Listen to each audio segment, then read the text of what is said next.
Hey, it's Mark Rodriguez here. You're watching or listening to the Diving Cutter Wrestling Podcast, America's number one cure for insomnia, available on Spotify, Samsung, Amazon, Listencast. I think it's called Listencast. I'll have to check that one. And the video versions on Odyssey and YouTube. And with me are Wayne White, aka Ninja Panda, 1980. And Johnny Rodriguez. right, amigos. So today we're mostly going to be talking our predictions for AEW All Out, the 2022 version. I believe it's the fourth ever All Out, always in Chicago, which is cool. It is an older one, but still in Chicago, so that's pretty awesome. And we got a couple of controversies here and there, and some of them actually involve some of the guys in today's matches. So we'll kind of, I'll talk about some now, but we'll get to the bigger ones once we get to the bigger ones. One that even caused Jack Knives to lose his stack over AEW. So we'll be giving our predictions for people that are new to the program. We're giving our predictions now. We'll eventually review the pay-per-view later on and compare and contrast who was right, who was wrong. Jack Knives couldn't be with us this time, but he did leave his predictions, so I'll read his when we get there too. But first off, real quick, the drama and news and stuff. Lots of news and drama regarding between AEW and WWE, and like I guess some of the wrestlers are either not happy with AEW, and some of them considering even either rumors of them wanting to either leave or go back to WWE and stuff. And it all kind of ties down to the main fact that WWE's major problem was, of course, Vince McMahon, Mr. It's such good shit and all that. He's gone. A lot of guys either quit because they didn't like his crap or because he was in charge of letting them go. Like there are people that would not have done that go if Vince didn't cut them. Vince is gone now, and there's rumors that some people want to, leave and come back. Some rumors, which are, I mean, again, these are rumors, and the most I've heard is the whole he said, she said, trust me, I know a guy that knows a guy, and that kind of crap. We haven't really heard too much from the actual people, but apparently like Miro, Malachi Black, and I believe Andrade and Idolo are not too happy where they are. They've asked for their release, but they've been denied their release. I'm not really sure. I do know a lot of people are talking about Swerve not being happy, but he did post on Twitter not too long ago that he is happy. Like, yo, I don't know what you're talking about. I'm like happy as I've ever been, yo. Like, I'm not going anywhere. I'm living the dream. So again, we don't know until they come out. Like tomorrow, Malachi Black could post like, yo, I'm happy where I am. What y'all talking about? That kind of thing. So sorry to interrupt, but do you think it's just like the social media thing that they're just making it bigger than it seemed? Like they're making the rumors sound like everybody is unhappy with AEW kind of thing? I mean, it's hard to say because we're not like behind the scenes, but it sounds like Mr. Tony Khan isn't as a nice guy as we all thought. Like we kind of knew that he was, well, like Ricky Rock said, he's a big mark for his own wrestling thing, which makes him kind of ignorant, kind of oblivious, kind of dumb. And then you know how it is. You have like you got all your best friends working for you and booking your own matches, like the Young Bucks and all them. But now I'm hearing stuff like he's just like an asshole and some times at some points or whatever. So I don't know. And right now the Thunder Rosa thing, people are complaining a lot because Thunder Rosa, of course, women's champ, and there was a big thing where CM Punk, where I'm gonna try to go too much into him because we're gonna talk about him a lot later on. CM Punk had a big a promo, 8 or so minute promo, big deal, stuff. Thunder Rosa announced that she had to temporarily step down because she got injured, but I also only like about a 8 or 10 second promo or a 2 minute promo or something. So everybody's complaining and bitching that like she's a women's champ, she's barely on TV, and she's only there for a few minutes. And Tony Khan said in so many words, but I would have phrased it kind of different. It basically said it kind of like, well, CM Punk is the bigger star. He draws more. Like, it makes more sense to give him like a 10-minute promo than it does Thunder Rosa. And while you could argue for or against or whatever, obviously CM Punk's a big star, all out in Chicago. We know it's CM Punk, the guy who would never return to wrestling, actually did return to wrestling. But there's other ways to say it. Like, I don't know. Or here's an idea. Give them both 10 minutes anyway. You know what I mean? But yeah, that wasn't I would have not touched that one. I don't know. Yeah, that was definitely not a good move on his part. If anything, like you said, give them both equal time because, yeah, sure, CM Punk's currently a big star, but in her own right. So is Thunder Rosa in the women's division. I mean, what? Imagine how much of an uproar it would have been if they would have cut like Hikaru Shida short or Britt Baker short or somebody of that nature. Yeah, everybody would have lost their damn minds. Now here it is, Thunder Rosa is having to give up her title, and they only give her a 2-minute cut. Like that really wasn't fair, and it's not really making it equal and bringing the women's division in the spotlight as you claim you're trying to do. So, I mean, Tony Khan just needs to get his shit together, man. I know. But he could have said it differently because I know he was kind of saying, like, when you compare Punk and Rosa, obviously, he should have still said it because the way he sounded, it kind of sounded like a slight against, like, the entire women's division. He could at least brought up better examples because obviously Britt Baker gets tons of airtime and so does Jade Cargill. He could have brought them up as examples so that it wouldn't sound so like one-sided. So, right. But he said what he said and he should have been more tactful with that. Now, one question I have is that, like, okay, well, what the fuck is Madison Rayne doing? Because she was supposed to be the new, like, women's talent. She was supposed to like help them like ship up and all that. And what I'm still only seeing maybe one match or two on TV every night. I was expecting it to bump it up to 1 or 2 matches, have more women on the TV. That was like the reason they brought her in to shape up and fix the women's division and make it matter more. I haven't really. I mean, that first match they had, it was a tag match. I forgot who it was, but everybody really seemed to like that, and everyone was kind of like aboard the Madison train. They're like, yeah, this is what I'm talking about. Oh, yeah, they bring her in, and already this match is fucking awesome. But then after that, it's like we're kind of back to just one match per night, Like, I don't know. I don't know. Like, it seemed like the first one was kind of like almost like a promo project, almost like a pilot episode for it. And I guess maybe they might be trying to tweak it and just, get it down good before they distribute it out there. I could be wrong. Mm-hmm. But yeah, like you're right. They just kind of started with, and they were like, oh my God, this shit's fantastic. Then nothing. Yeah, and I understand AEW's kind of like pattern, that's the word, pattern for bringing a new star and it's all about them. Now they're like gone. But Madison, I know she's supposed to also perform in the ring, but she's not really, I mean, she's a performer, but she's also supposed to be more of a backstage role. She's supposed to be the coach. She's supposed to be whatever. And so she's not really someone that you can say she's not on TV. She's kind of like, I guess, Paul Wright, Mark Henry, Dean Malenko, Diamond Dallas Page, they're all supposed to be kind of like in the background helping, coaching the new guys. So we can't really say, oh, she's off TV, but I'm not really seeing her influence anymore. She was just there for that moment. And now she's also like, where's her influence? Where's 2 or 3 women's matches? Where's other feuds that are not just who's chasing the title? I want to see some women blood feuds, like grudge matches and stuff, Yeah, I hear you. And it's gonna, if everything works well, then yeah, they're just taking a little bit of time to fine tune it. If not, then Tony's just got a good bit of explaining he needs to do. I mean, let's face it, all the guys that he's got on the staff, it's almost like a guy getting a toy collection. Like that's almost what it's like. He's like, oh, here, I've got this new toy. Let me put him on this part of the shelf. Oh, I got this new toy from WWE. Let me put him on the shelf and put this guy over here and put this down here. And it's like he doesn't know what to do with what he's got. And that's a Vegeta toy. I'm going to put this one away and put this one in its place. Exactly. And he doesn't know how to... It just seems like that many people on the roster, he doesn't know how to utilize them properly. Like, he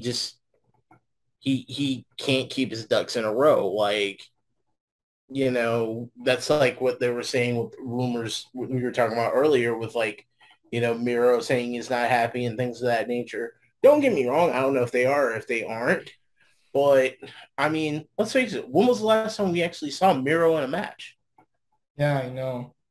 Well, the weird thing is that makes the rumors kind of weird is that there's still plots and stories going on. Miro hasn't had too many things, but he's still doing the promos. He's still doing the Redeemer promo. Now he's like, I guess, going after the House of Black or working with the House of Black or something. The one I remember the most was like now I guess they're sending Julia Hart after him to seduce him to their side or something.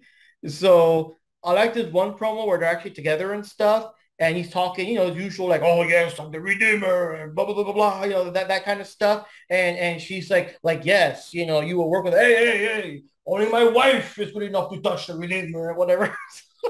So that was kind of funny, to at least Yeah.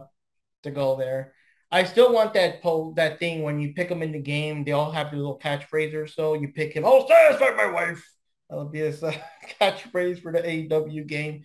Oh, we'll talk about that in a minute. But yeah, like I said, it's hard to say. That's the thing. Like I would understand more if they flat out haven't been seen on TV at all, at all, at all. But the House of Black is still doing stuff. Miro's still doing stuff. Like I don't know.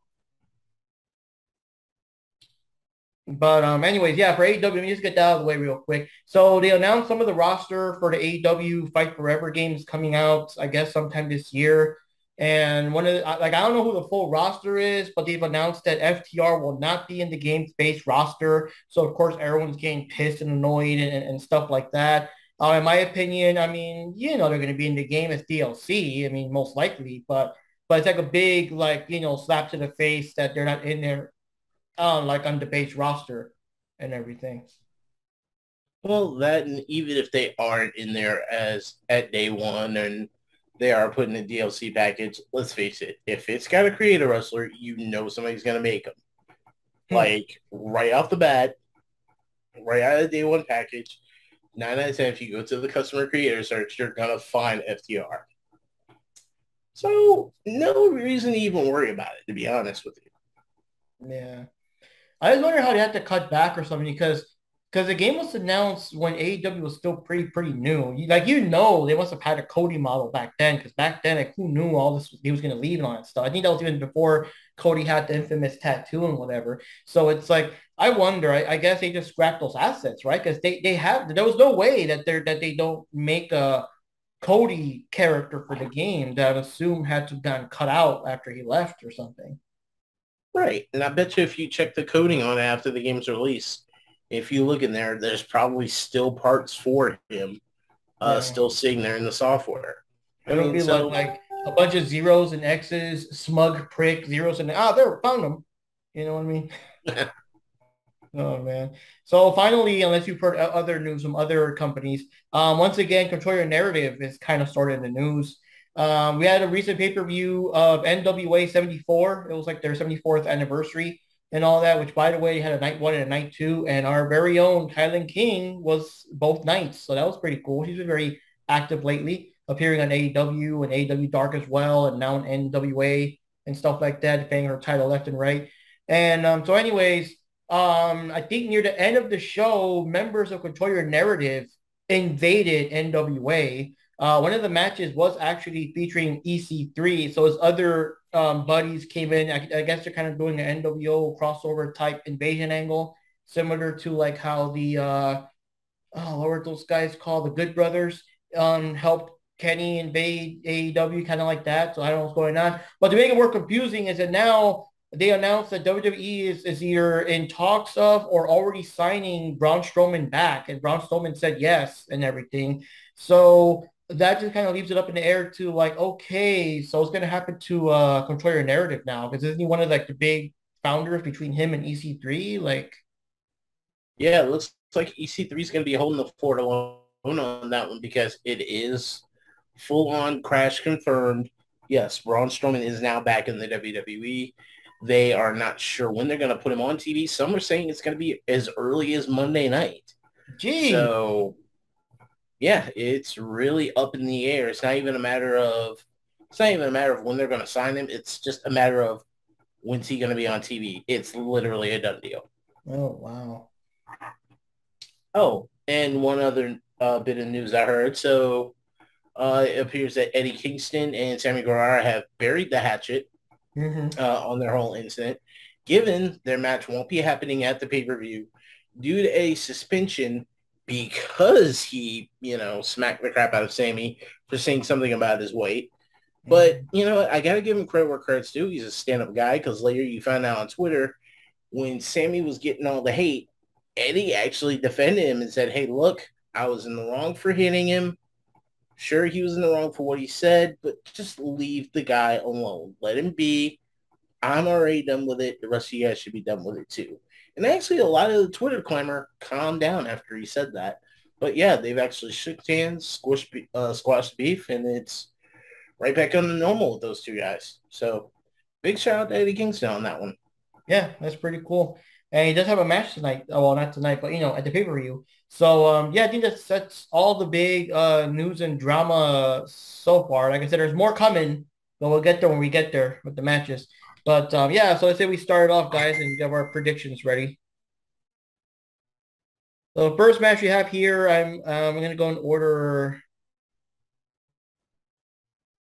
Okay, good. This time Wikipedia has it in a decent order. Usually they have them all scrambled and stuff, and so now I'll just read them in the order they have it up there. So the first one I'm assuming is for the buy-in, which is of course the AEW version of the kickoff show, is Tomohiro Ishii versus Eddie Kingston singles match. And for this one, I kind of want to say I want to give it to Tomohiro Ishii because hey, he's not going up against Jon Moxley. He might actually win this one because they have this thing where it doesn't matter how big the Japanese star is. Whenever you go against Moxley, Moxley always wins. So now he's going up against Eddie Kingston. I mean, yeah, I think Eddie can take this one without like affecting his I guess his overall stock with the company. So I'm gonna give it to Tomohiro Ishii for that one. I agree with you. The same thing. This match is actually Mox free, so no New Japan guys getting jobbered on this one. And like you said, Eddie Kingston can take a hit on this one and not really worry about his credibility being on the line. So yeah, Tadahiro Ishii for the win.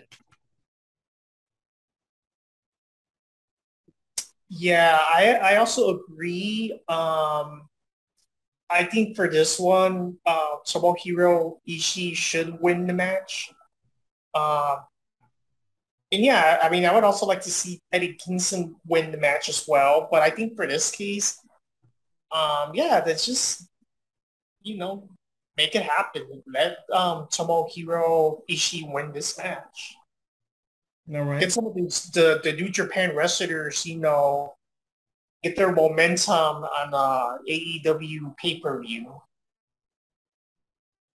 All right. So as usual, Jack, even though he's not with us today, he's still Mr. Contrarian. He's going with Eddie Kingston. So we'll see what happens there. So next match we had here is Pac going up against Kip Sapien, which Kip Sapien had actually a big comeback. He's been kind of like annoying people in the crowd, wearing a weird box thing around his head and stuff. And he has like this kind of slick to the side white hairstyle, whatever. I mean, he looks new. He reinvented himself. He hasn't been seen since I'm not really sure so much of an injury. It's just, he got married with Penelope Ford and, hey, you know what you do on your honeymoon and stuff like that. So now he's finally back. I think Penelope Ford has been seen in a dark match or two by now. So she's also kind of coming back. But yeah, so this is for the AEW All Atlantic Championship. I want to give it to Pac. I do want to say, though, I'm expecting a good showing from Kip to kind of, rebuild his stock and everything.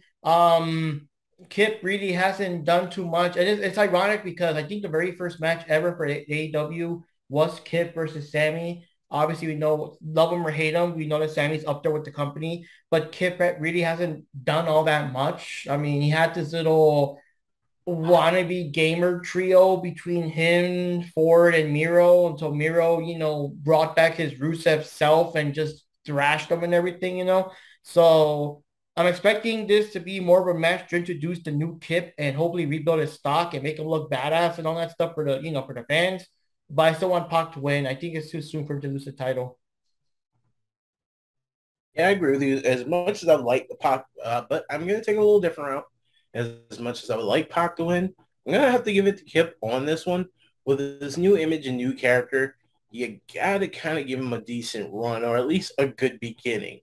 So with that being said, yeah, I think Kip Sabian's got to actually win this match, and then we're just going to kind of see how the character goes, maybe even into a little bit of a feud with Pac, who knows? But I got a feeling that's how it's going to run down. So yeah, Kip Sabian for the win. Yeah, I agree with this one as well. I think, yeah, especially since Kip Sabian haven't been fighting much lately. I think this would be a good comeback, and hopefully, keeping my fingers crossed the way things are going with AEW nowadays. Hopefully, this they can do a good promotion on him. Hopefully, he'll get more airtime. So yeah, let's hope that happens. So yeah, it would be cool if Kip Sabian wins this match. Okay, for this one, Jack Knives actually went for Pac retaining the title, the AEW All Atlantic Championship. So yeah, we'll see how that goes. That's kind of interesting and everything. But like I said, I really hope that win or lose, Kip does do a good performance. It's time to remind everyone. I think he's been gone long enough that they can kind of forget his previous, I guess, gimmick, if you call it that. And this should really help him reinvent the character going forward. So, hope he's a good show regardless. So the third match here for the buy-in is Hook defending his FTW championship, which I still don't know where that's from or where it's being defended outside of AEW, going up against Angelo Parker, singles match. And yeah, I mean, I'm going to give it to Hook. Um, Hook's pretty much like I wouldn't really say powerhouse, but he's like the guy who just comes in, whoops your ass in 2 minutes and just walks out uninterested and whatever. So yeah, they kind of have that gimmick. I mean, eventually we'll probably see him lose, but like to a bigger name guy, but I don't see Angelo Parker being that guy. So yeah, isn't Angelo Parker one of the Jericho Appreciation Society guys? Yeah. Yeah. So I don't really see the epitome of sports entertainers defeating Hook. So I'm gonna say Hook's gonna retain, unless of course maybe his buddies jump in. But I'm gonna say Hook retains. Yeah, I agree with you. I'm gonna have to give it to Bill Goldberg Jr. I mean Hook. He's still on his undefeated streak, and the FTW title. I'm like, I hate to say it.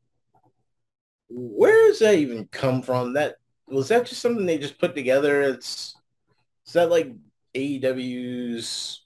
Or Team Taz. It's a Team Taz thing. It's almost like Team Taz's version of the $1 million belt, I guess.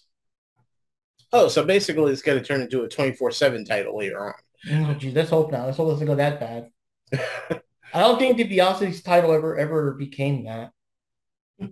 Which reminds me, I want to see him. Kind of like how he was in NWO. Like he wasn't an official like a wrestler, but he was kind of like, quote unquote their financer and shit. I want to do a thing where I don't know, maybe there's an angle or someone asked a question, since I guess Andrade is now doing all the business. Like if they ever asked like, hey, who's like banking your company, man? Who's like, where are you getting the money for Andrade to those, enterprises or whatever? And then he just comes in with the tux, and stuff like $1 million man or whatever name they might rename him as. But that would have been awesome.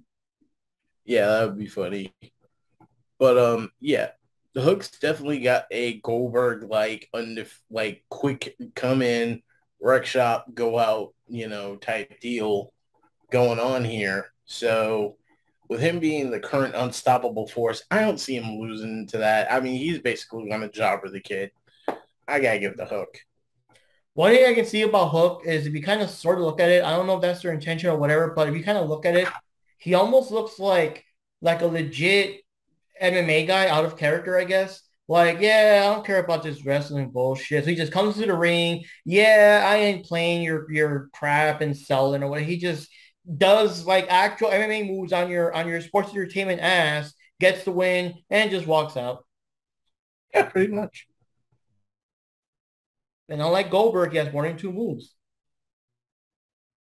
Sure.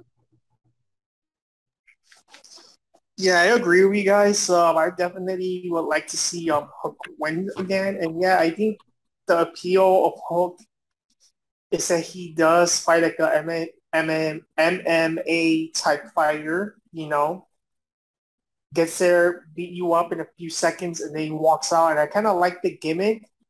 I mean, eventually, even the public, they're going to probably get tired of that, I guess. But for the time being, I think the momentum is still going strong to Hook. So, yeah, I think, Hook can win this match.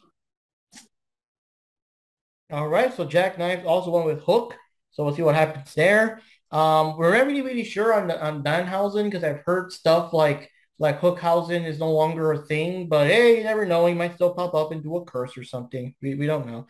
So the last match here for the buy-in, because it's all still buy-in stuff here, is the Jericho Appreciation Society, the epitome in sports entertainers. I just love that. It's so fucking cheesy. I just love that. But anyways, Ty, who is now going by Ty Mello because she tied the knot with Sammy Guevara. I beat you to it, William. I know you're gonna use that joke sooner or later.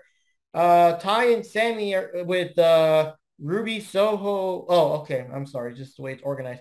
Ty and Sammy are going to go up against Ruby Soho and Ortiz in a mixed tag team match for the AAA World Mixed Tag Team Championships. It's kind of cool. I remember over Twitter they announced that Ty and Sammy won the titles. Now they're going to defend them here. And I have seen that in several dark matches. They're having a couple of matches with mixed tags, and Ruby and Ortiz have been together for at least 2 or 3 weeks and everything. I do like that everybody in Twitter was already doing like the rumors that, hey, what are these two doing after matches, huh? And Ruby's like really quick, like put the kibosh, hey, whoa. We're just tag team partners. Hey, none of that going on, okay? We're just good friends. Chill, y'all.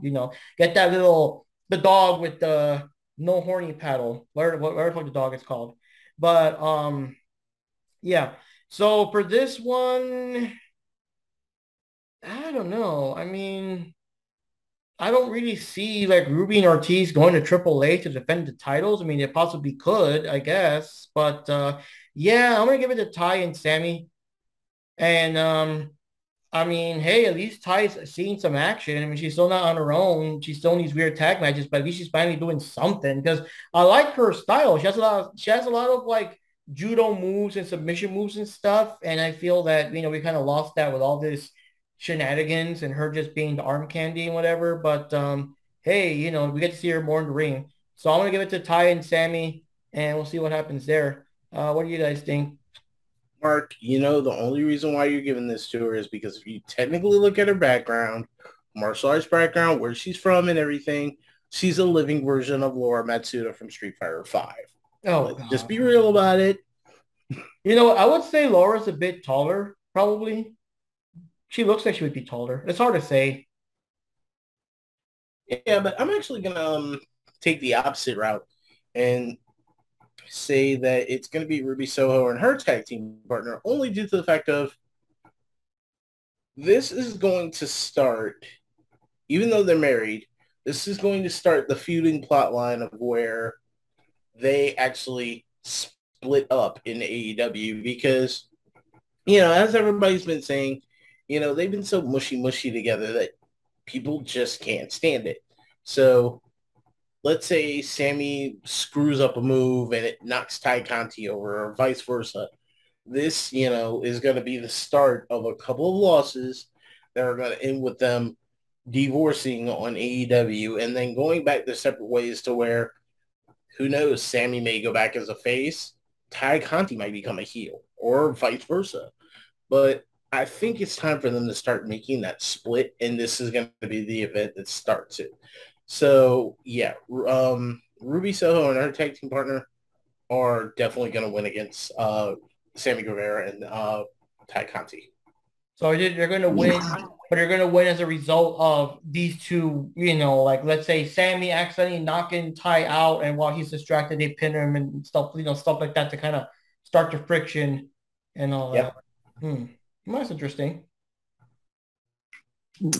Okay, so what I think about this match, I feel kind of conflicted on both sides because on one hand, I personally feel Ruby Soho is a way superior female wrestler compared to Ty Mello. And Sammy Guevara is a very good wrestler, but so is Ortiz.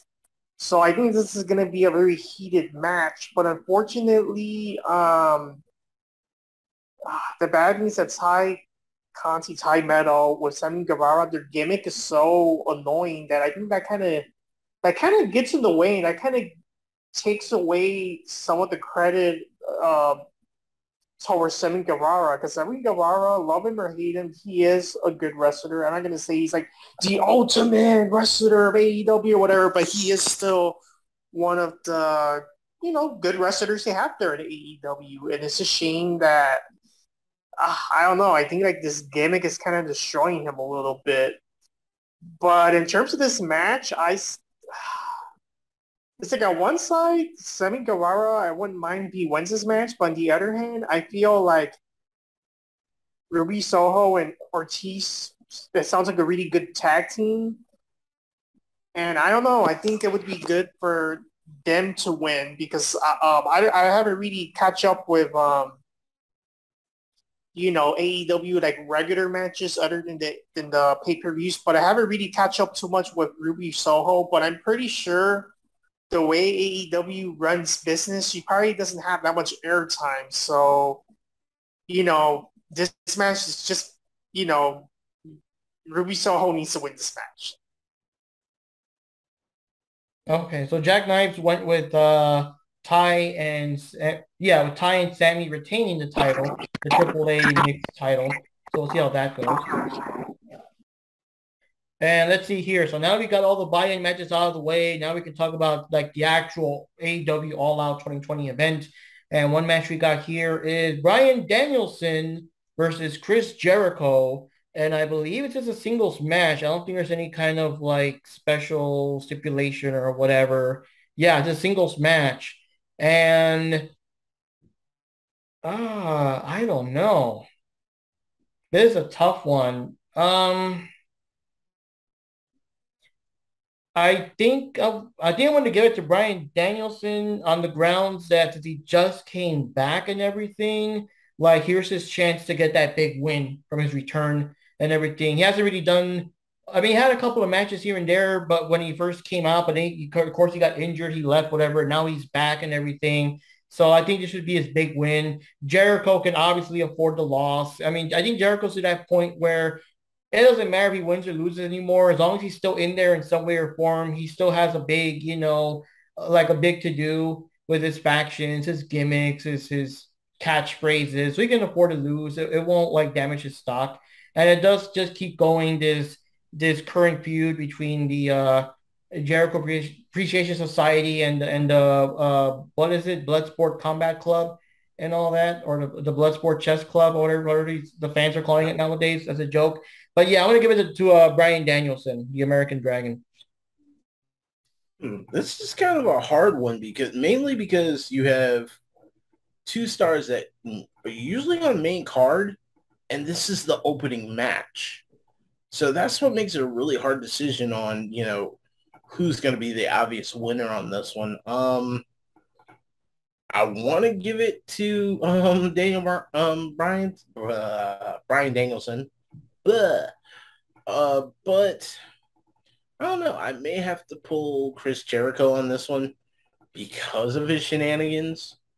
Now the Liverpool Combat Club might be in there, so there's a good chance that they could, maybe spare him on the outside of the ring. But I think it's probably going to be a last minute jump in. I think that Chris Jericho is actually going to pull some BS and win the match. So yeah, I got to give it to Chris Jericho on this one. Now, I kind of lost track here and there what Jericho's been up to lately, but was this the match where they had the big promo where if they're going to wrestle, like Brian wants to wrestle against like Lionheart, or was that like versus Moxley, I think? Was it this one? I think that was the one. I think that was Daniel Bryanson, Bryan Danielson that said that one. So we'll see how that goes. So that means he'll be bringing back Rufus, right? The security guard? Rufus, jeez. Oh, man.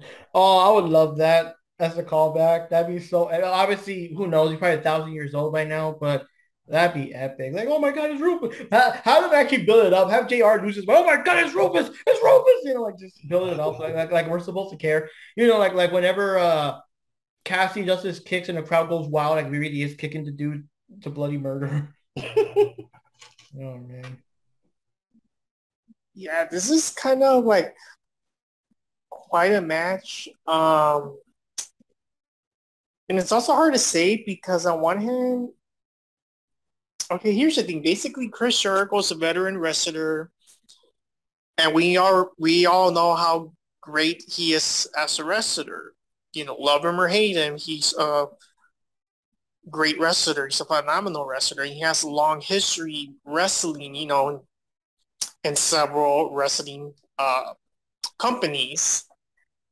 Um, but lately, I just don't see Jericho like carrying that much. Like if he wins or loses the match. So I also think that maybe Brian Danielson might win this match. Okay, so Jack also went for Brian Danielson. So that's all four of us for the American Dragon. So that's kind of cool. So the next match we had here was as a result of again the whole interim title thing. Thunder Rosa being injured. I kind of lost track exactly how she got injured, but she's out for a while. So they got this four-way match between Dr. Britt Baker, DMD, Tony Storm, Jamie Hayter, and Hikaru Shida. And whoever wins will become the interim AEW Women's World Champion. And of course, down the line, whenever Thunder Rosa's back, they'll have to fight it out for the title. So for this one, like I really wanted to be Jamie Hayter because I just like the story potential with it because like I mean, well, first of all, she's a good star. She's a good wrestler. She does a lot of stuff there. It's about time she kind of breaks out on her own, you know. She had a singles run at first before she left and whenever she came back as Britt Baker's muscle and everything. I think Tony's still a little too new in AEW, and of course Britt Baker and Hikaru Shida's been champ. They've been champs already, you know. So I want to give it to Jamie Hayter, and they could play it either both ways. They could play it in the way where like Jamie Hayter wins by pinning someone else, and Britt Baker kind of plays it along like she's happy that at least someone on her team won the title, but she could still be kind of playing off or holding off like hidden resentment, like it should have been me. I'm the champ. I'm the DMD, not you. You know that kind of stuff, and that could cause a few later on, or they could play it more straightforward and have Jamie double cross or even pin Britt Baker and win the match and have some kind of promo, next episode of Dynamite or whatever, being like, it's her time now. I followed you for too long, blah, blah, blah, blah. Now it's my turn, now it's my time and that kind of shit. So either way, there's just a lot of story potential with Jamie Hayter and of course with Britt Baker, like having that a new feud between those two that should build things up onwards for women's division. So I'm gonna give it to Jamie Hayter. It's Hayter time, yo. I would give it to Jamie Hayter, except there's one problem. See, her and Thunder Rosa really don't like each other, like, at all. Like, it's actual legit backstage heat between those two. Between Jamie and Rosa? Yeah. Oh, wow. Honestly, who I think should win this one, because a lot of people have been asking for this match to happen for a long time, would be Hikaru Shida. Now, Hikaru versus Thunder Rosa would be an incredible match. It would definitely be one for the books. So yeah, I'm gonna give it to Hikaru Shida because Britt Baker, let's face it, I mean, I know it's Chinese girl and all, but she's turning into the Charlotte Flair of AEW. Like, it's getting bad. It's getting really bad. And I don't want her to just like keep constantly hugging onto the title. And Jamie Hayter, well, her and Thunder Rosa have beef to the point that if those two were to keep going, if Thunder Rosa wasn't injured, she'd probably be suspended at this point. Oh, wow. So, yeah, the more logical choice would be Hikaru Shida for the win. Mm. Yeah, I agree. Last minute, because at first I was gonna say because I don't know. It's like Britt Baker. It's like it's extremely predictable. Oh yeah, she's gonna win this match or whatever. But on the other hand, it would be very interesting if Hikaru Shida won this match. And not only that, but I haven't really seen her much lately. So if, it'd be good for her to win this match. It would be a good comeback. I actually wouldn't mind if either Hikaru or Jamie Hayter wins this match.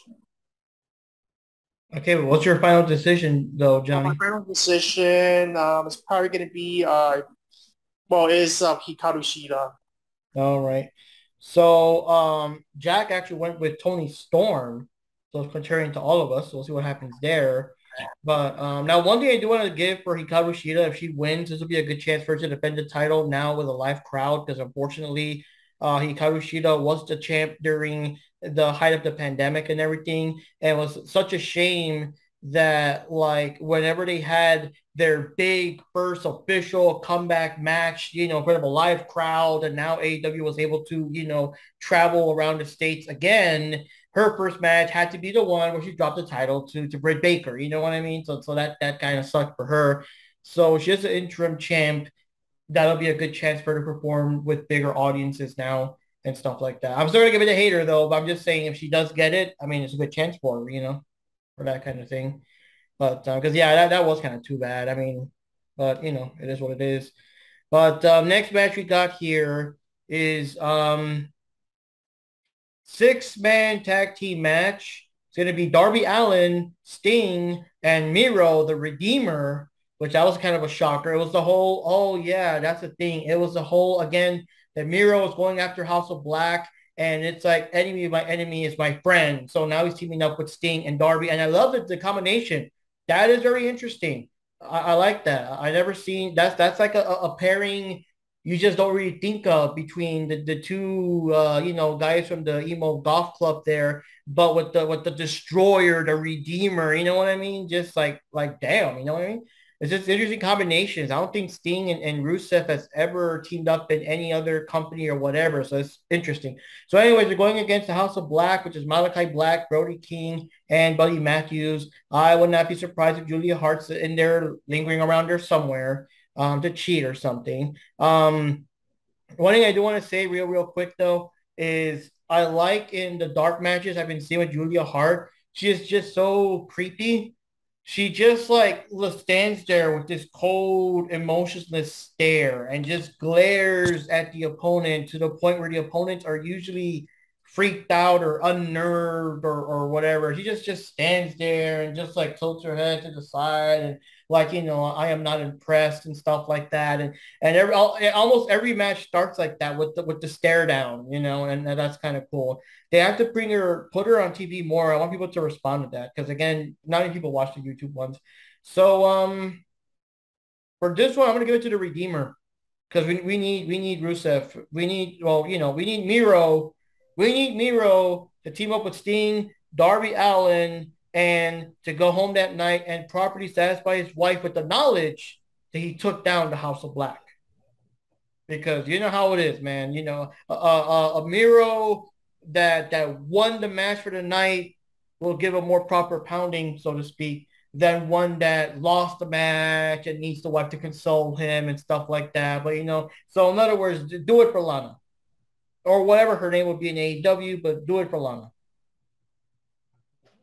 Because the big question is not so much can Miro redeem himself in front of his God and in front of the ring, but can he redeem himself in the bedroom?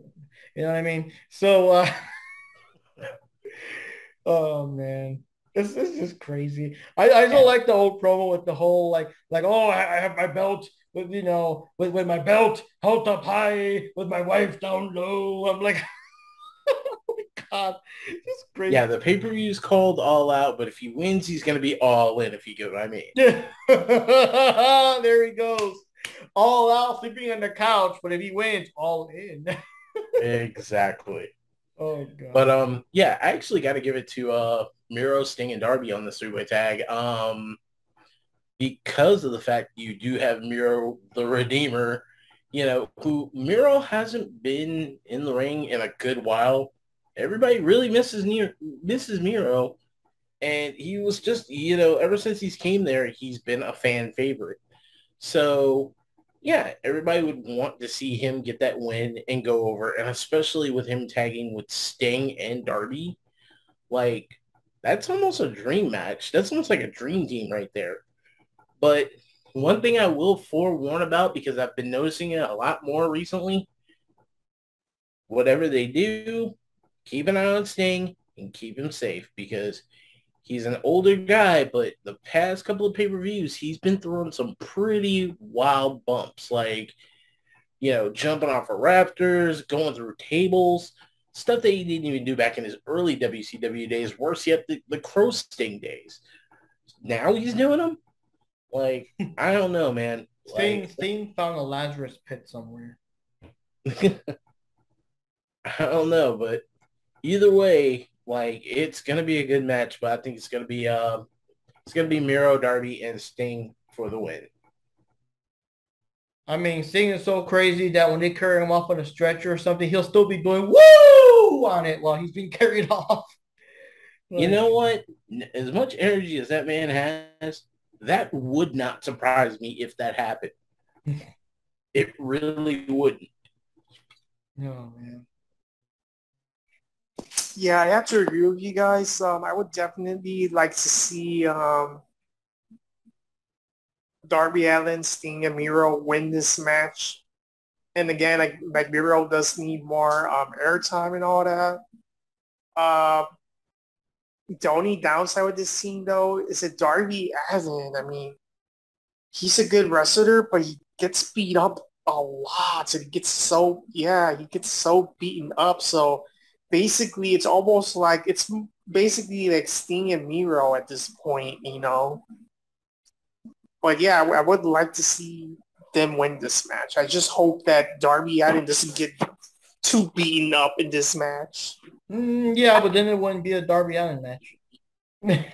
He's basically like the bump monkey all the time. But yeah, and that's another thing. People are saying, again, Miro's unhappy. Oh, he wishes to be released. He's in the middle of a big storyline here with the House of Black and everything, And now, of course, if this match fucks up and it becomes like a 2-minute squash and fucking Miro gets, pinned in a minute or something, then yeah, I can see what's going on there. But if it is like a big match and even if they don't win, Miro has that, that one big moment where he like takes down all 3 guys in his zone and the crowd pops or whatever. I mean, I don't see him being unhappy, but we'll see. So next match we have here, Jack Knives, Mr. Contrarian went with the House of Black. So he's the only one going with the House of Black. Let's see what's going on there. Which again goes against the rumors that, Malachi Black is wants to get released and whatever. We don't know. I don't know. I mean, usually when people get released, they do it when nothing's going on. But all these guys are involved in major storylines. So again, I guess we'll find out more as time goes on and things like that. But anyways, next match is Jade Cargill defending the AEW TBS Championship, not to be confused with the Nickelodeon Championship or the the CNN Championship or whatever, going up against Athena. And I mean, I gotta say, man, I'm gonna give it to Athena because I think after all this time, the time has finally come. Eventually, Jade's gonna have to lose.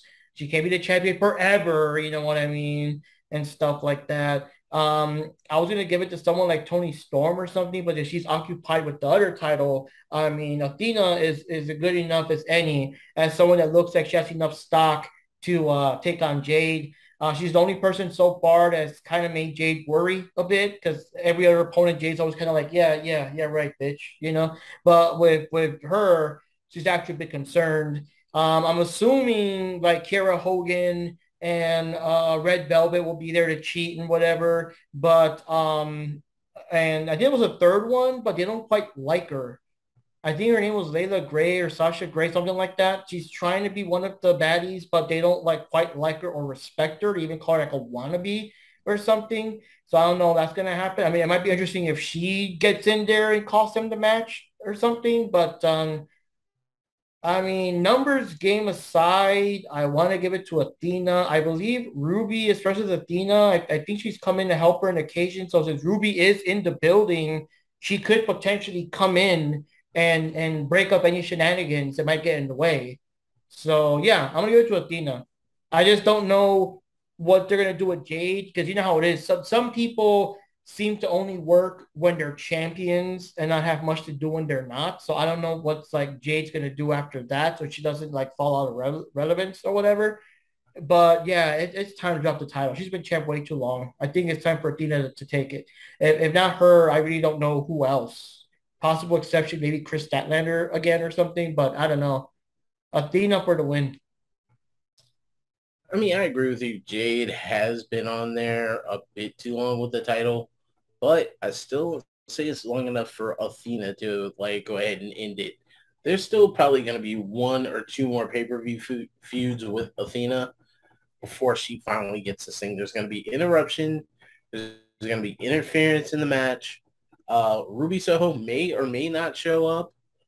You know, who knows? Maybe Ruby showing up might be the reason Athena gets disqualified, but there's still a little bit more to go before Athena gets that title off of Jade Cargill. So I hate to say it, but my future ex-wife, Jade Cargill, still stays as the winner. Future ex-wife. Oh, okay, so I don't know. To me, this seemed like a kind of predictable match. The way the way Jade Cargill always wins all these matches. And she's still like the powerhouse in the women's division. I think she's still gonna win this match in particular, and then maybe they could do more build up with Athena after that one. But I think Jade Cargill will win this match. Okay.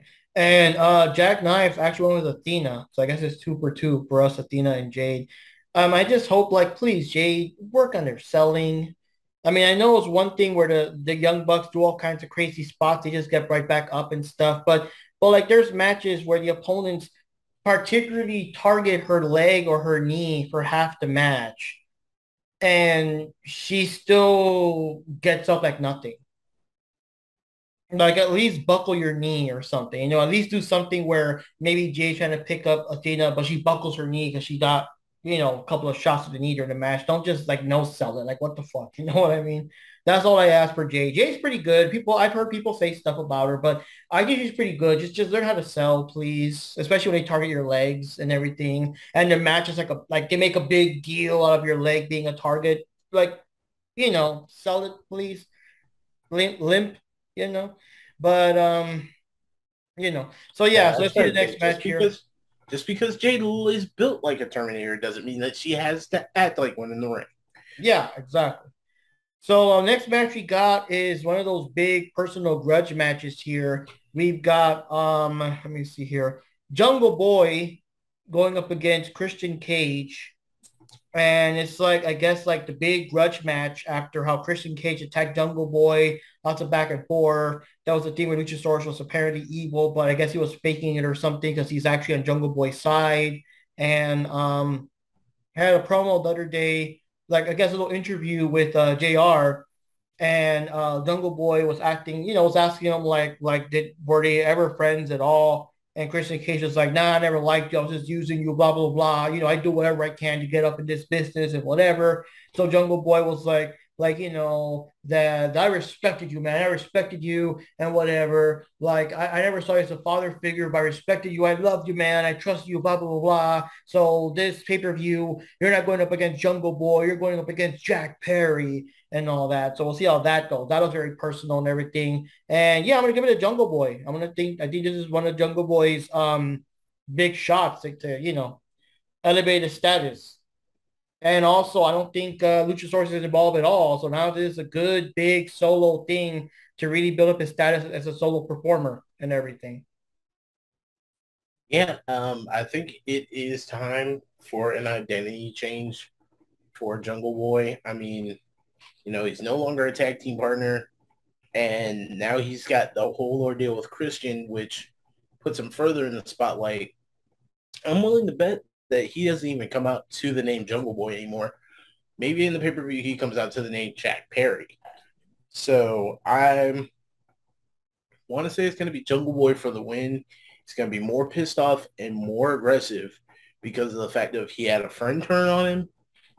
Well, he actually had two friends turn on him, a longtime tag team partner and somebody who he looked up to as his best friend. And that's going to be the boiling point that takes him over the edge and gives him the win against Christian.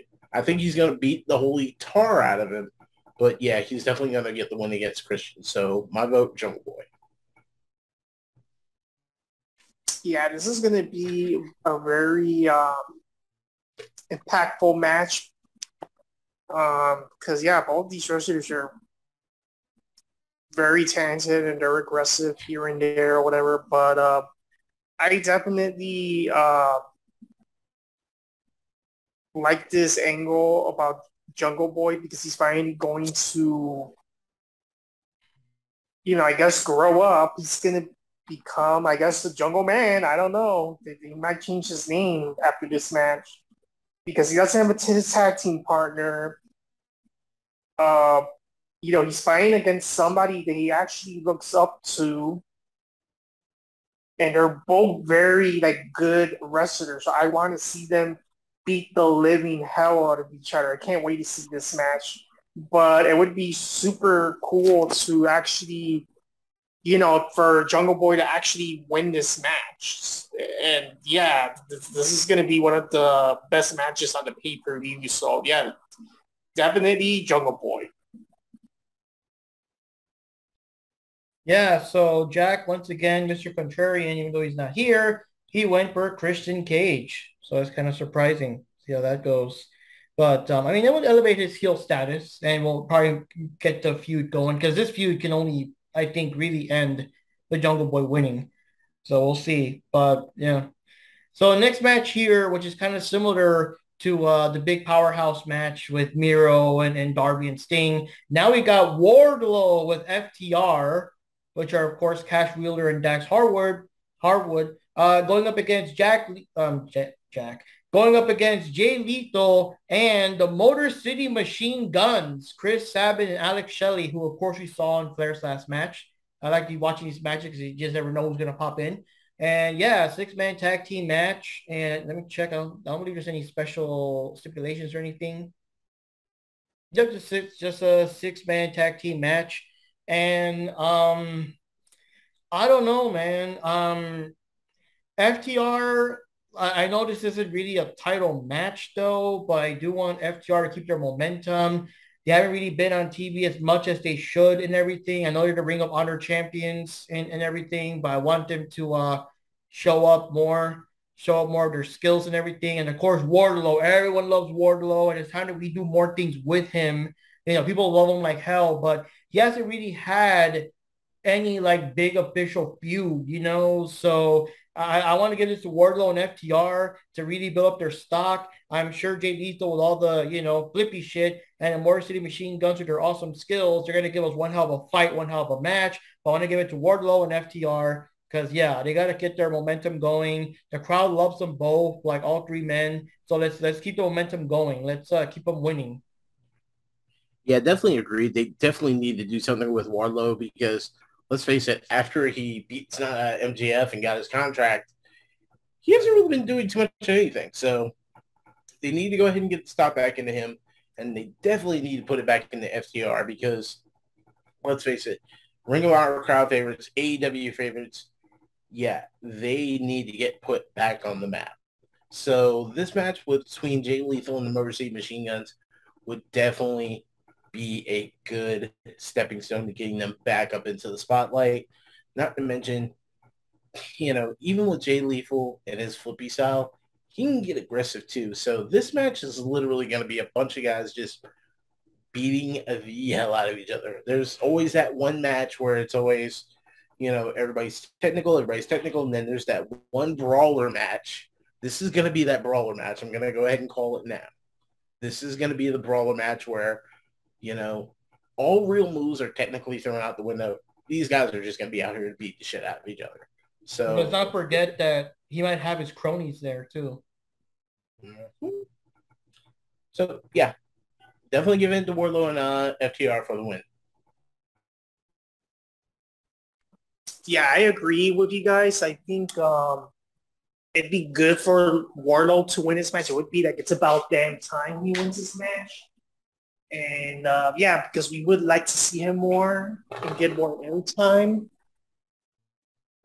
And you know, FTR is a good tag team as well. So I would definitely like to see them win this match. And the fact that you mentioned, Woody, that this is going to be like a all broader match, it's like I can't wait to see it even more. Jag is on a roll today. He's not here with us, but he's on a roll with the contrarian stuff. He's actually going for the Motor City Machine Guns with Jay Lethal. So I'll see how that goes.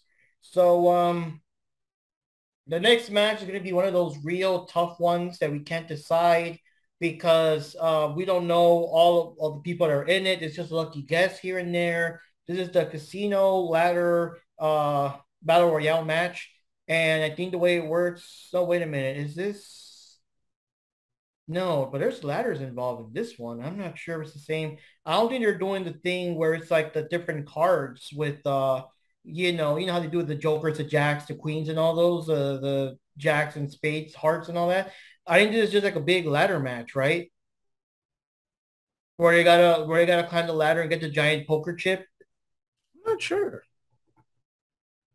Because the ladder thing kind of, man, it's been a while. It's been a while. They usually do these at Double or Nothing to go with the whole Vegas theme because they're held in Vegas. But I'm not sure we're doing the thing with the you know the jacks, the what is it? The jacks, spades, hearts, and diamonds, right? And then the mysterious Joker person. But so far being announced is Claudio Casanoli, Wheeler Utah, Penta El Cero Miedo, Ray Phoenix, Rouge, Andrade and Idolo, Dante Martin, and the Joker, which we don't know who it is. Now, there's lots of rumors, and this would be kind of awesome, in my opinion, if they do it right.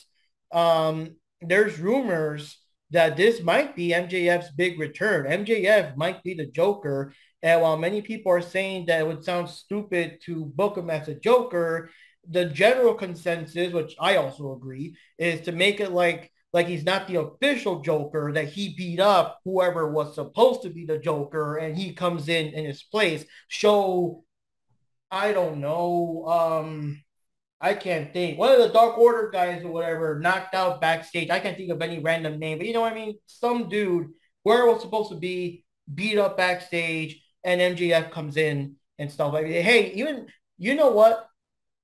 Make it like I don't know if 10 is still there. He's a big enough dude for the Dark Order. Make 10 show up. Like, oh my God, it's 10. He comes in with the Dark Order theme or whatever. But then you see 10 knocked out backstage. So it's kind of like, well, wait a minute. If that's 10 there, then who is this? And then have him take off the mask and it's fucking MJF. They could do something like that. That'd be a good idea. That is something kind of heel-tastic that MJF would do. And the pop, man, the crowd would lose their absolute shit.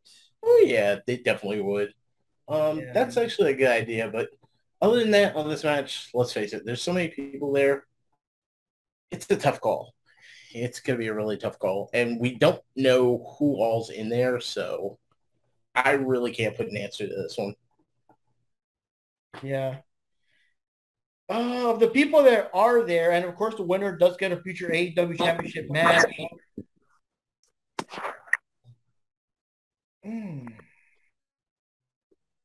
I'll give it to MJF if he's the winner. I was going to give it to Wheeler Utah, but if MJF turns out to be the Joker, I'll give it to him. Just a lucky guess. Who knows? Let me see who Jack Knives went with real quick. That does, like, again, it's like what Ricky Rocks would say. It's a pick 'em. It's just hard to tell. It's what TBD. TBD. We don't know who's going to be there.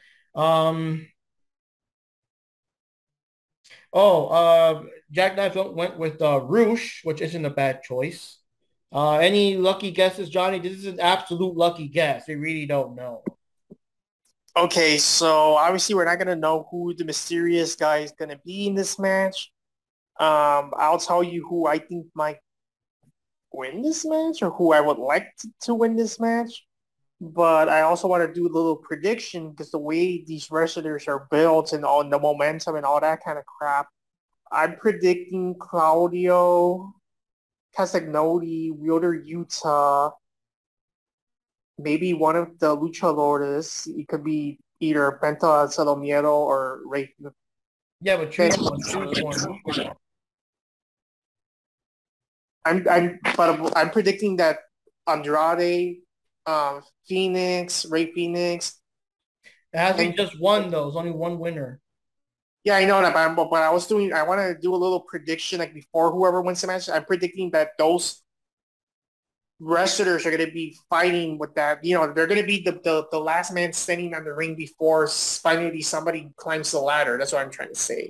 Mm-hmm. But for the actual winner for this match, my goodness, it's like I either want Wheeler, Utah, or Rouge. I'm kind of undecided a little bit, like who I actually wanted to win the match. I'll just be on Jack Knife's side, and I'll say Rouge. Okay, that was you have someone to blame if he loses. Any random coin flip there? Okay, if I gotta point the finger, I'm gonna say Wheeler Yuta because so far he's been getting the push he finally has been waiting for, especially with the the Liverpool Combat Club. That big fight they had with that Never Say Die fight they had with Mox. That type of stuff pushed him along. So him grabbing the chip on this one would definitely be a big push into the spotlight. And hell, might even be a combat fight between him and Bryan Danielson later on down the road. Which would be a really good match. So yeah, I'm gonna go with Wheeler Yuta. There we go. Now, that's another thing too. Has there been any recently released superstars here and there? Because that's the thing though too. Now that Vince is gone and Triple H is in charge, they've stopped with the whole, we're cutting 10 guys this month, we're cutting 20 more guys next month. They kind of stopped that shit. So has there been any like rising stars or people that have been kind of like cut recently or? No, there hasn't been cuts. If anything, there's been a lot of rehires. Of course, the thing with Braun Strowman. There's possible talks with Bray Wyatt. Gargano's back, right? Gargano's back. Sasha and Naomi, it's not a matter of if, it's just when they're going to come back on TV. And then he's actually doing the whole thing where he's getting rid of NXT UK, but he's making NXT Europe. So everybody that was freaking out there going, oh my God, we're going to lose our jobs. It's like, no, you're actually going to be part of a broader spectrum. So yeah, so far, nobody's been gone. If anything, he's been bringing people back. From what I understand, he's actually talking of ways to still utilize the Undertaker, like having to do like a talking show or some form of commentary for one of the shows.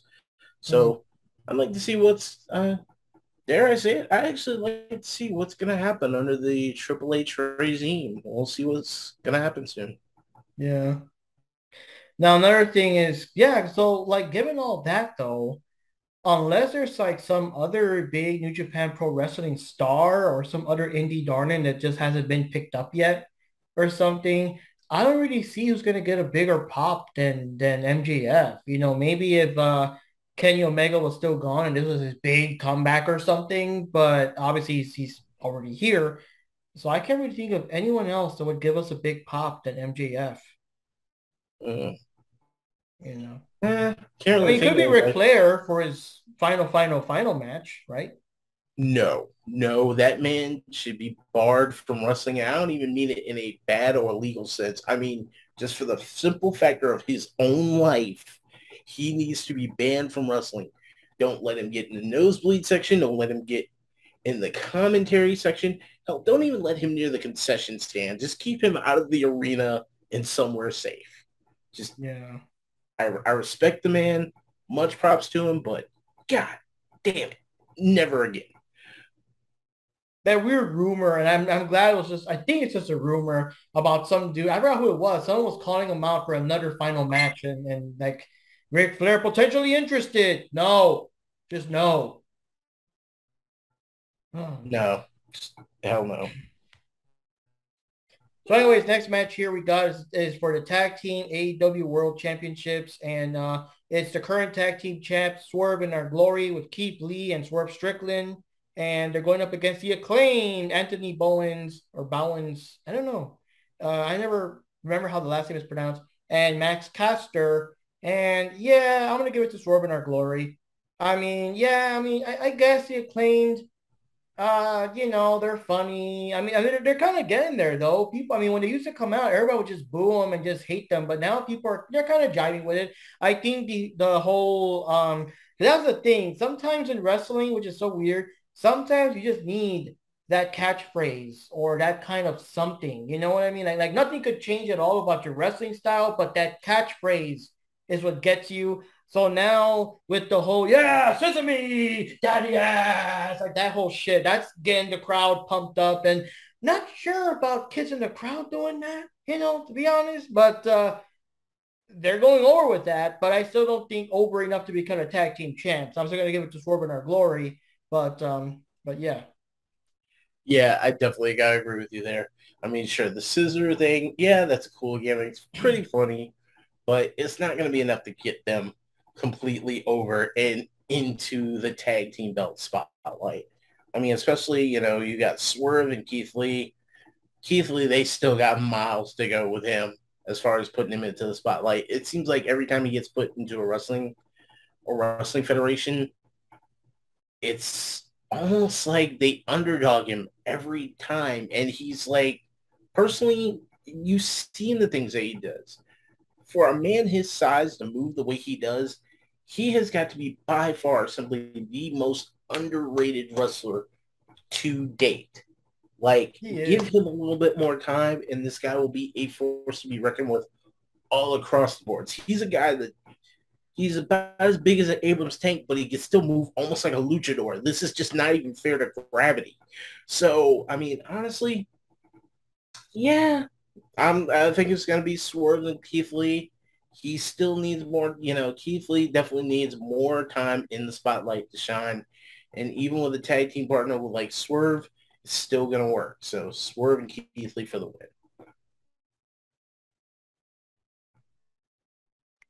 Yeah, this is going to be kind of interesting. It's an interesting tag team with Keith Lee and Swerve Strickland. I do want them to win this match, mostly for the fact that Max Caster's pretty annoying with his rap. Listen, that part, it still bugs me. Yeah, just get that shit out of AEW. That shit's annoying. So yeah, Swerve Strickland, come on now, win the match. Okay, Johnny getting tougher and tougher with each of these. I'm going to officially, like I said, I'm calling it right here on the podcast. It's going to get to the point where we're officially going to have to change his name to Johnny Rated R Rodriguez. It's going to happen. Mark my words. No, man. Now, the funniest thing about them, which, by the way, Jack Knives also went with Swerve in Our Glory, that shirt, scissor me daddy ass shirt, that even DJF commented that he would love to get the shirt, but it would be awkward to wear in public and to explain to everyone and everything. And I don't know why. I just see like the image, like you're at the gym or something, and the most stereotypical, super manly man, like, oh yeah, I'm the manly man picking up the 50 weights and whatever. But he's got the daddy ass, scissor me daddy ass shirt on and everything. That'd be funny. Honestly, that shirt is like the only. I even feel awkward for saying this, but the only place you could wear that shirt that's place appropriate is just in the privacy of your own home.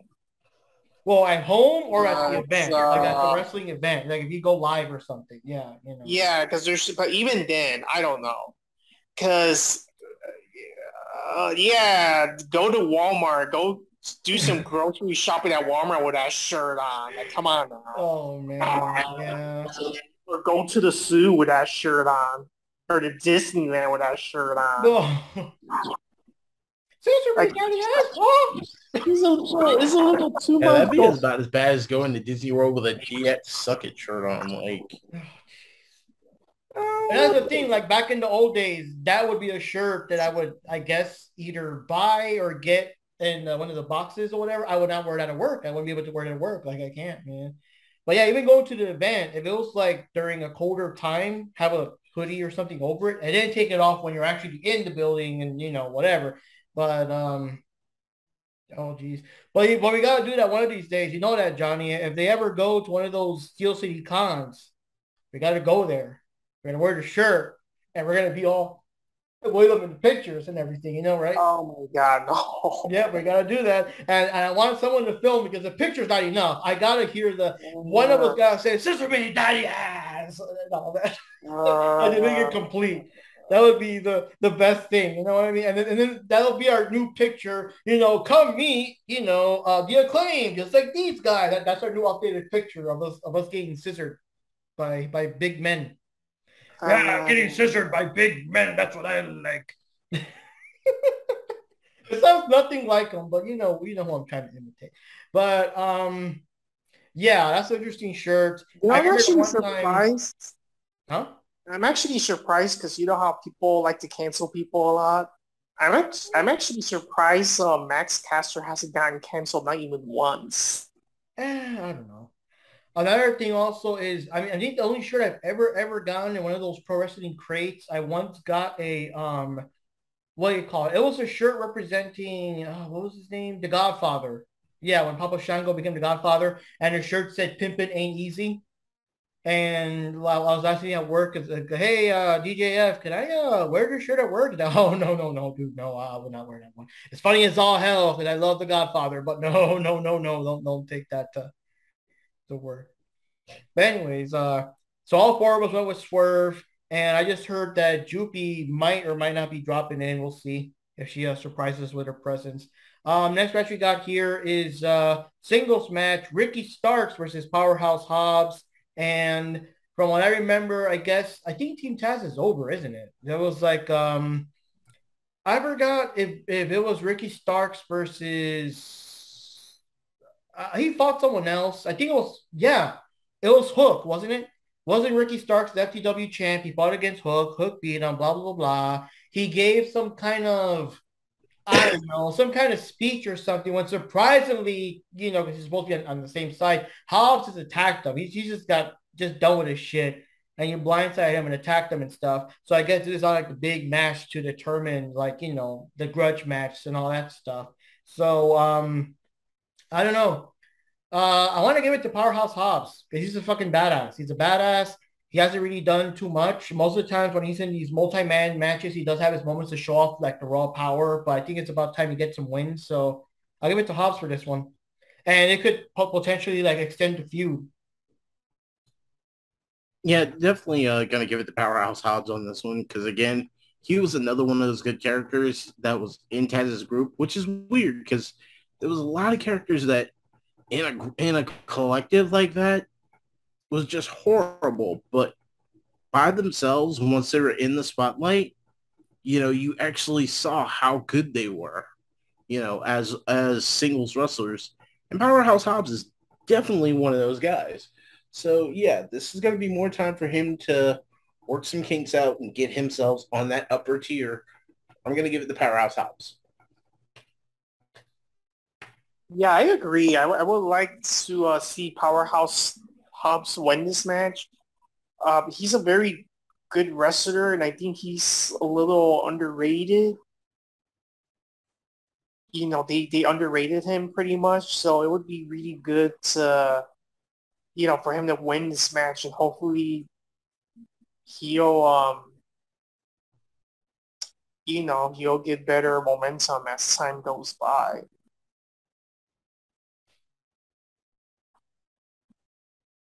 For this one, I think because there was so many matches, or it was possible that maybe Jack was doing his predictions. You know how they always add these last minute matches or whatever.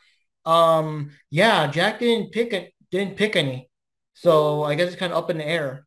And he's at work right now. I tried to message him real quick, but yeah, we'll just leave it as a post comment. I'll mention it during the review who we picked. But yeah, he must have skipped that one. That match must have been one of those matches that was announced on Rampage or something. Like those last minute ones. So Oh, wait, hold on. So everybody went with Hobbs. Is that right? Yeah. Okay. All right, guys. The next one we have is a big match here. We've got for the conclusion of the tournament for the inaugural AEW World Trios Championships, we've got the Elite, the returning Kenny Omega and the Young Bucks, Matt Jackson, Nick Jackson, versus Hangman, Adam Page, and the Dark Order. In this case, represented by Alex Reynolds and John Silver. And I don't know. For this one, I'm gonna kind of go with the underdogs here because the Dark Order, they really need something. I mean, what can I say? People love the Dark Order. I know they're goofy and stuff, but there's lots of matches with Alex Reynolds and especially John Silver that whenever they come in and do their thing, like the crowd pops, like the crowd goes crazy. Like there's not like, oh great, these guys again. You know what I mean? Like people love them. And I think it's about time to get some kind of big recognition. And the thing is that with Hangman being there, it's kind of like, okay, so if you don't like these guys or care about them that much, or, you don't think they're, I guess, top tier enough, they can at least coast off of Hangman Page, and that'll be a good thing. The only thing is Kenny Omega coming back. I'm not sure if people are going to accept him to lose so quickly coming back, but I mean, oh man, like Kenny had a long title run, which is cool and all. And the Young Bucks, of course, had their long title run. I think they became tag team champs twice by now, haven't they? Have they been tag team champs twice? Yeah. So I don't want them to become the inaugural trio tag team champs. Just no. No, no, no. Just no. So I'm going to give it with the Dark Order, Hangman Alan Page. Give it like the underdog thing. They deserve something. The only one that's ever done anything of note is, of course, the late Brody Lee.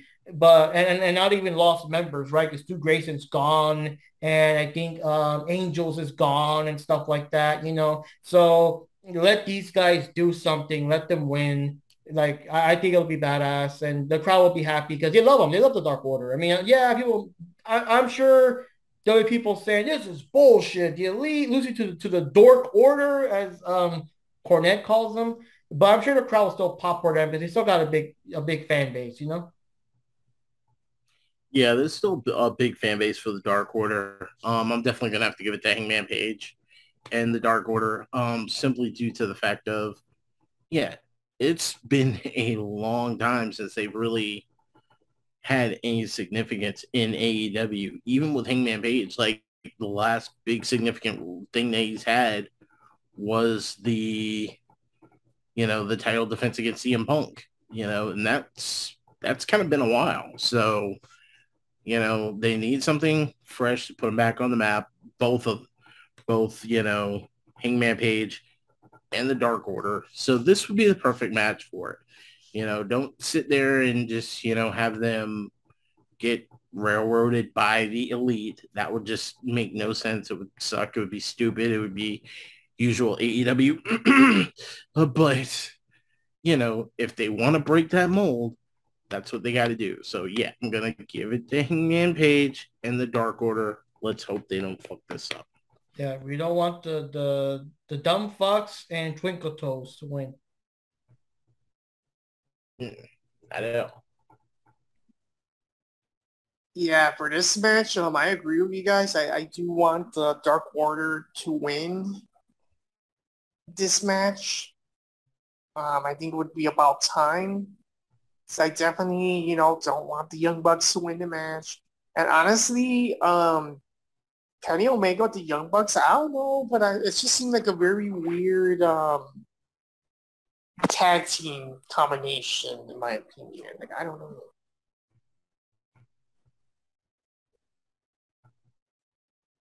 Yeah, and another way, it will keep them relevant too, because now they're defending a title. So you know what I mean? See, now I'm no M. Night Shyamalan, but considering he's just popped up there recently, how much of a plot twist would it be if, okay, you've got the orders of the Dark Member, of the Dark Order. We've got the Young Bucks and Kenny Omega. What if Will Ospreay decided to join the Dark Order and be one of the tag partners? That That'd be would be, interesting. yeah. So, Could you imagine how crazy that would be for Kenny? You know, the crowd would pop for that just from that alone. You have one member of the Dark Order, doesn't matter who it is, number what's his nuts. You've got Hangman Page, and then right up against each other, you have Kenny Omega versus Will Ospreay, which is something everybody's been waiting on for a long time since New Japan Pro. That would get butts in seats. So if Will Ospreay mysteriously joined the Dark Order and became the Dex tag partner in that match, I would be surprised. I'd be shocked because I called it, but it would be fantastic. Just throwing it out there. I do see Jack Knives, though. He did go for the Elite. So, yeah, that goes. That's another cool thing, too. I just remembered. It would be the first ever. So, if the Dark Order wins this, they get not just to be champs, but the inaugural Trios champ. So, there you go, too. But the Ospreay angle, that's pretty cool. I mean, you definitely got to do the Forbidden Door Part 2 next year. Now that everyone is hopefully not injured anymore to give us what we couldn't have this year, Hopefully, yes. Yeah. So now finally, and this is the one that we've been saving all the drama and all the stuff and everything about, is Jon Moxley, the current AEW interim champ, versus CM Punk, who is the actual champ that had to let it go for a while because his foot was messed up. Now's the time where they got to challenge each other to see who can unite the titles and be the legit champ. Actually, it's a rematch because they already had that match. So we're going to kind of get into that. So, okay, so to everyone's real big shock and surprise, we had that match a couple of weeks ago on Dynamite where CM Punk came back to challenge Moxley for the title. And as we all know, Moxley had his foot messed up. Oh, God. CM Punk had his foot messed up, had surgery, blah, blah, blah. He came back. He's all good. During the match, CM Punk actually kicked Moxley across the face with the bad foot, I guess, and he fucked it up. So Moxley took advantage, beat him, pinned him, and the whole match was only like about 2 to 3 minutes. So it was one hell of a squash and everything. And yeah, so everyone got, of course, pissed off, disappointed. Well, the Moxley fans are happy, but everyone with the CM Punk guys were like pissed and whatever. Lots of rumors that backstage CM Punk was not happy or there's real life beef between him and Moxley. And apparently one of Ricky Roxx's, he's wrestling today, actually. That's why he's not with us now. One of Ricky Roxx's rumors was that possibly CM Punk just came in and jobbed the belt, whatever, to prove that, okay, fine, I'll play along or whatever, but, under duress or whatever. But, yeah, we don't know. So now the biggest complaint that we have from the fan base is they're going to have this big match. It's going to be the main event, and you know how it is, as usual, with main events and stuff. It's going to be a fucking almost hour-long match with these two guys, leaving everything into the ring, you know what I mean? Like an epic match. So everyone is bitching that, okay, so his foot got fucked up after months, right? He got squashed in 2 minutes or so.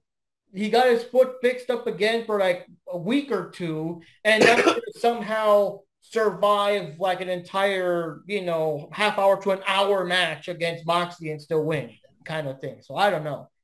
That's one of the thoughts. Although, in my opinion, they could do a thing where his foot gets fucked up again mid-match and it becomes kind of how can he still win this with a bad leg or something? Have the referee ask if he's okay, he wants to quit. No, I'm still going. Something like that, maybe do the uphill battle there. But that is the big complaint right now. That is the big complaint. Like, you telling me you got squashed in a 2-minute match and now he's going to have an hour match where, 2 weeks difference. We're supposed to believe that somehow his foot got fucking magically cured in 2 weeks time. And, that kind of stuff is what the big drama. In fact, that was the thing that made Jack Knives blow his stack, like I mentioned earlier, and be like, this is bullshit. And it was, oh my God, guys, we're trying to sleep. And it's like 2 a.m.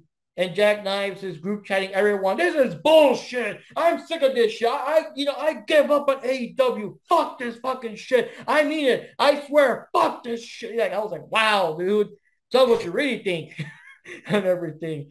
So that's why my phone was blowing up at 2 a.m.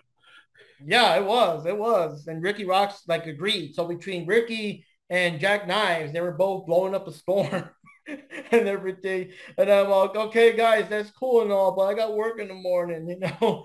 But Thanks, guys. Maybe lose an hour of sleep. I'm gonna get you two for that. Just know that. yeah, I'm gonna get you a Nyla Rose shirt, damn it. But well, actually, Jack already has one. We'll get you a second one. Nah, actually, Nia Jax, both of them, both of them. Oh God, there we go. So, anyways, what can I say? Yeah, that's the whole thing. For me, I don't know. People have been enjoying the Moxley title run. I've seen mixed bag between they're sick of them and they love them, kind of sort of in the middle.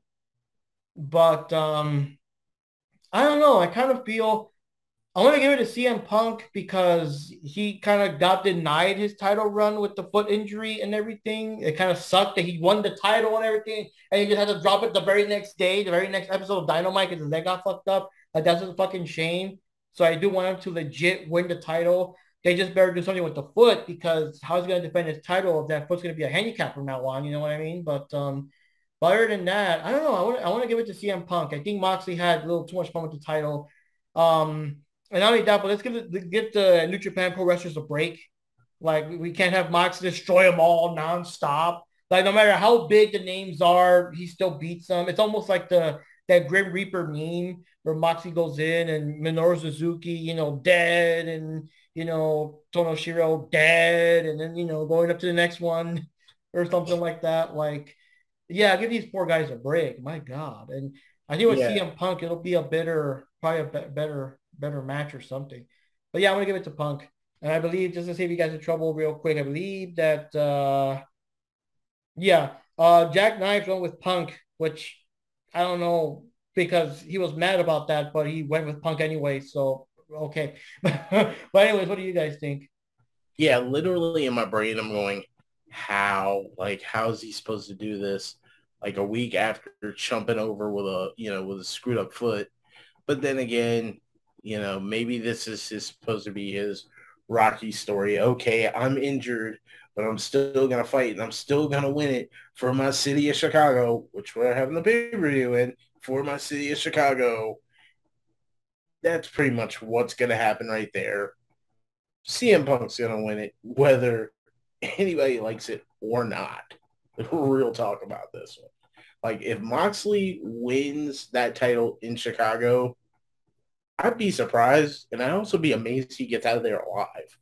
But honestly, yeah, CM Punk's definitely gonna win the title for this one, especially being in his hometown. There's no way out of it. He's got to win that title, hands down. One thing I want to say though, I don't know if they're gonna do that or not, but I remember how they took advantage of how Lex Luger had the steel in his forearm due to some motorcycle accident or something. So if he hits you, he knocks you out. So CM Punk apparently has like 15 screws now in his foot. I wonder if that could become a factor later. Just kick the guy with the side of the ankle and oh my God, Moxley's out. He's out. Oh shit, they mentioned he had like 15 screws in there, didn't he? And all that. I don't know. Be interesting. That could be a thing. I mean, I could imagine it wouldn't feel good to be hit by a ankle that got screws in it. Although I think it would cause more damage to the actual guy than you, but I'm sure your lights would still be out. Yeah, they could call it like the bionic boot or something stupid like that if this was back in the 80s. Oh God. Yeah. Oh man. I remember, there was a promo, and I don't know if it was like a paid guy in the crowd or something, but he said about that I'm back with my foot, and I got 15 screws in there, blah, blah, blah, blah. And then he just randomly punches some guy in the crowd off camera, which is like 50 more times than that dude's ever gotten laid. Ow. I know. Like, okay. I hope that was a paid guy or something. I don't know.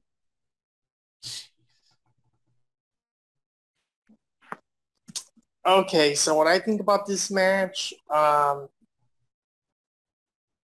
think CM Punk has to win this match because he has to redeem himself. Not just for himself, but redeem after the fact that they did a piss poor promotion of the match. on what show was it on Raw or whatever that he got beat up in 2 seconds or whatever. Yeah. They appeared on WWE Raw, Johnny. I mean, you know the After Dark. Yeah, my bad. But you get the idea. Where they're called Johnny. Well, Johnny Rodriguez does spell JR, right? So. Jeez, but you get the idea. It's a piss poor promotion. It's pretty crappy, you know. So yeah, CM Punk needs to win this fucking match, and hopefully they won't pull this shit again. Demonetized.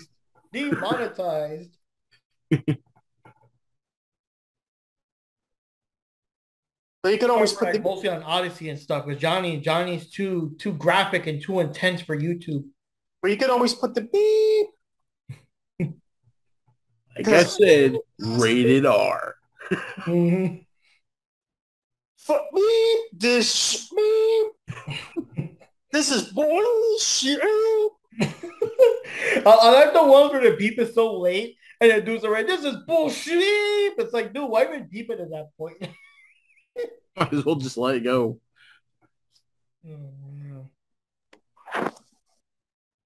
Oh my god, it reminds me of Jerry Springer when people are swearing a lot and all you hear is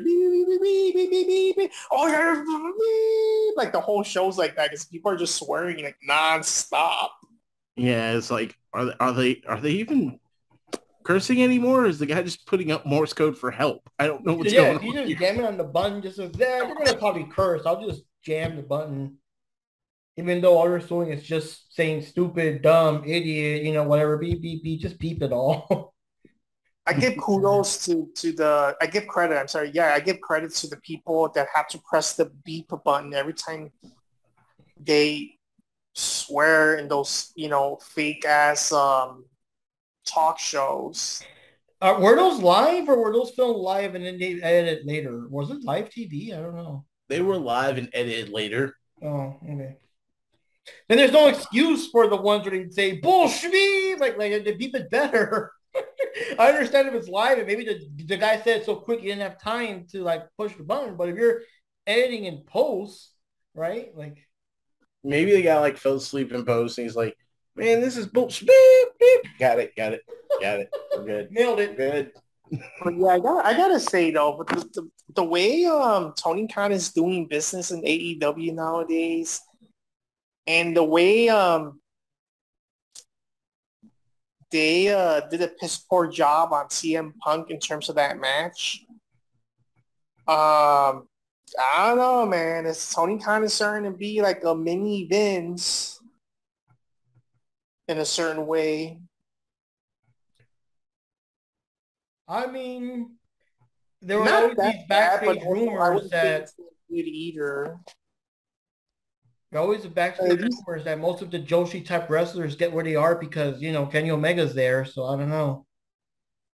But what I mean also is like it's just the way he's running business. He brings in all these wrestlers, regardless of where they're from. They're for the AEW, for New Japan, or whatever wrestling federation they used to belong to. They bring them here. We get hyped up. Oh my God, the whatever wrestler's here. And they shine at the pay-per-view. And then after that, it's like, well, where are they? It's like, where are they now? Yeah, the bad thing is it's the pattern. You know, like it wouldn't be so bad if it was just once or twice, but it's becoming a pattern. You know? Yeah. Now, another thing that kind of bites too is that I don't know what's going on with Ring of Honor. They don't respect the rest. They're not respecting CM Punk. And they're not respecting Thunder Rosa. Yeah. Any other wrestler that probably, you know, got like left out.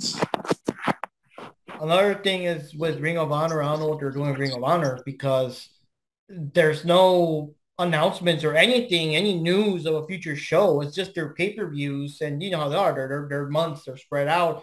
And you got people like Brian Cage and those that I guess now they're Ring of Honor guys, so they're not like on TV that much because they'll be the next Ring of Honor show in 3 months from now. So I don't know, like.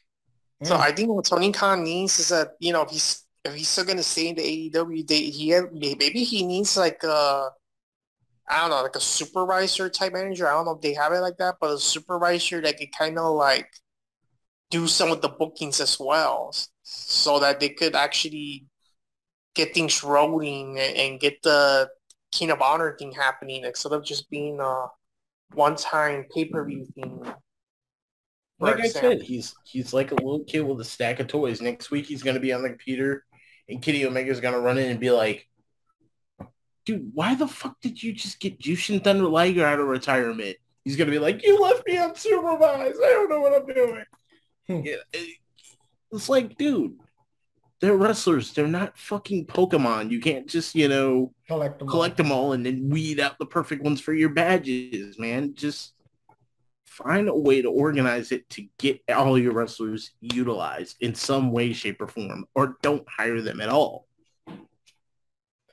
One thing that would be interesting to continue the story would be if they keep playing it off, like if MJF does, beat up whoever the Joker was supposed to be, come into the match, win the match, get a championship match or whatever, and they still play it off so that whenever they do these, because now they're doing these little backstage interviews live on YouTube after the events are over, where, Tony's taking questions and, hey, what are your thoughts on MJF beating the Joker? I don't want to talk about that. We're not talking about that today. Like, they kind of keep playing it off, and he's pissed. He was not happy that MJF sabotaged his show. They have MJF do a promo on the next episode. Like, I told you to fire me. As you're not firing me, I'm going to wreck your show. I'm going to make your show a living hell. Blah, blah, blah, blah. That kind of. Or just have them sabotage the interview. Have them just pop up right in the interview, right in Tony Khan's face, and then just have him bust off the monologue. But there you go, guys. I think that's pretty much it right now with all the rumors, all the stuff going on. I haven't really heard much about the women of wrestling. I've seen them doing tapings and recordings and stuff, but I don't know when it's confusing because they got all their older material up and stuff. So it's kind of hard to tell what's like the new stuff and the old stuff and whatever. So I'm trying to pay attention to see when's their official debut. I don't know. I don't know their previous tapings. Maybe they're kind of warming up before, being TV ready or whatever. But I'm very curious with that. I haven't seen more and more postings of AJ Lee in them, but I just don't know when they're gonna officially start, But yeah, wraps up for this episode, I believe. I think we all kind of said our points for now. And that was, I can also edit this video and get it out in time because obviously the point is to watch this, listen to this before you watch the event to compare and to see who was right and who was wrong. So yeah, that concludes the episode of the Diving Cutter Wrestling Podcast, the America's #1 cure for insomnia. I'm sorry, man. If you guys just absolutely cannot sleep, listen to us talk, especially me, you'll be zonked out in minutes. It helps you sleep. Better than any sleeping pill. Do not listen to this podcast while driving. It has caused accidents, but. So anyways, guys, it's Mark Rodriguez here. In Japan in 1980, out of here. And Johnny Rodriguez. So that's all that needs to be said. Yep. See you next time, guys.